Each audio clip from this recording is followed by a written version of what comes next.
Most of my paintings have got street names.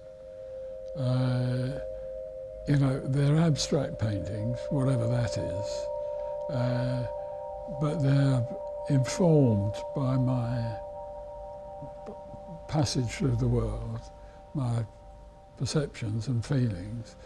And Plimsoll is a street in North London where I grew up. James Joyce said, "I'm more interested in the street names in Dublin than I am in the riddle of the universe." So again, I thought, so am I. When I first left art school, I was painting figurative paintings, but there were several influences, several factors that changed my direction for me. One of them, as far as my English heritage is concerned, was Turner. I saw how he was gradually losing the image to great effect, and I asked the same sort of questions, which were in fact answered by seeing the American exhibition at the Tate Gallery in 1956 of American painting, but there was one room that had Pollock and Klein and de Kooning and Motherwell and Rothko and Barnett Newman and so on, and that had it had a big influence on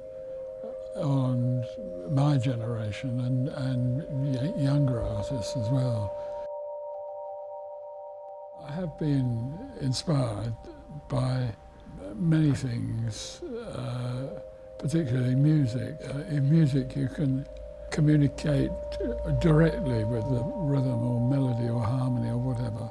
It has an immediate effect on the listener. And I would like to be able to do something comparable with my painting.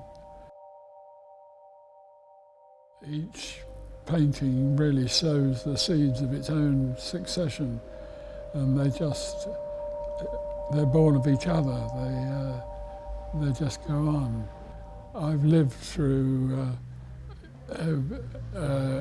a period in which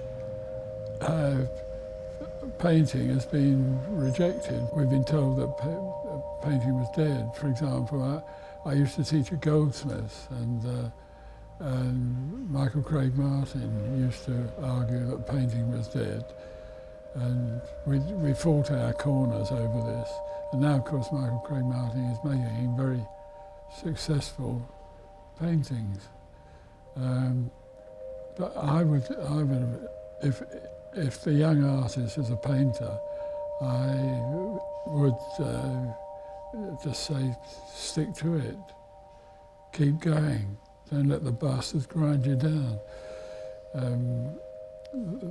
That's the best advice I could give.